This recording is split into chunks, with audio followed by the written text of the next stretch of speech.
ಯಾವುದೇ ಸ್ಪೆಷಲ್ ಮಸಾಲೆಯನ್ನು ಬಳಸದೆ ಪಾರ್ಟಿ ಮತ್ತು ಮದುವೆಗಳಲ್ಲಿ ಮಾಡುವಂತಹ ಮಟರ್ ಪನ್ನೀರನ್ನು ಮನೆಯಲ್ಲಿ ತುಂಬಾ ಸುಲಭವಾಗಿ ಮಾಡ್ಕೊಳ್ಬೋದು. ಈ ರೀತಿಯಲ್ಲಿ ಮಾಡ್ಕೊಳ್ಳಿ, ತುಂಬಾ ಟೇಸ್ಟಿಯಾಗಿರುತ್ತೆ. ಪನ್ನೀರನ್ನು ಸಣ್ಣ ಪೀಸಸಲ್ಲಿ ಕಟ್ ಮಾಡ್ಕೊಂಡ್ಬಿಟ್ಟು ಎಣ್ಣೆಯಲ್ಲಿ ಫ್ರೈ ಮಾಡ್ಕೊಂಡಿದ್ದೀನಿ. ಈಗ ಬಿಸಿನೀರಿಗೆ ಉಪ್ಪು, ಕೆಂಪು ಮೆಣಸಿನ್ಕಾಯಿನ ಹಾಕ್ಕೊಂಡಿದ್ದೀನಿ. ಫ್ರೈ ಮಾಡ್ಕೊಂಡಿರುವಂಥ ಪನ್ನೀರನ್ನು ಹಾಕ್ಕೊಂಡ್ಬಿಟ್ಟು 15 ನಿಮಿಷ ಬಿಡಬೇಕು.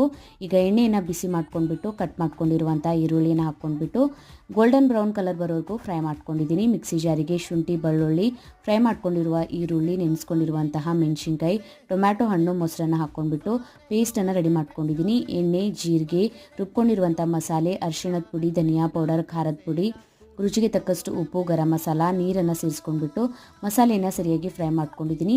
ಬೇಯಿಸ್ಕೊಂಡಿರುವಂಥ ಹಸಿ ಬಟಾಣಿ, ಪನ್ನೀರ್, ಕಸೂರಿ ಮೇಥಿಯನ್ನು ಹಾಕ್ಕೊಂಡ್ಬಿಟ್ಟು ನೀರನ್ನು ಹಾಕ್ಕೊಂಡ್ಬಿಟ್ಟು ಗ್ರೇವಿಯನ್ನು ಬೇಯೋದಕ್ಕೆ ಬಿಟ್ಟಿದ್ದೀನಿ. ಫುಲ್ ವಿಡಿಯೋನ ಯೂಟ್ಯೂಬ್ ಚಾನಲ್ಗೆ ಅಪ್ಲೋಡ್ ಮಾಡಿದ್ದೀನಿ. ಲಿಂಕ್ ಬೇಕಾಗಿತ್ತಂದರೆ ಕಮೆಂಟ್ ಒಳಗೆ ಲಿಂಕ್ ಅಂತ ಕಮೆಂಟ್ ಮಾಡಿ. Thank you for watching.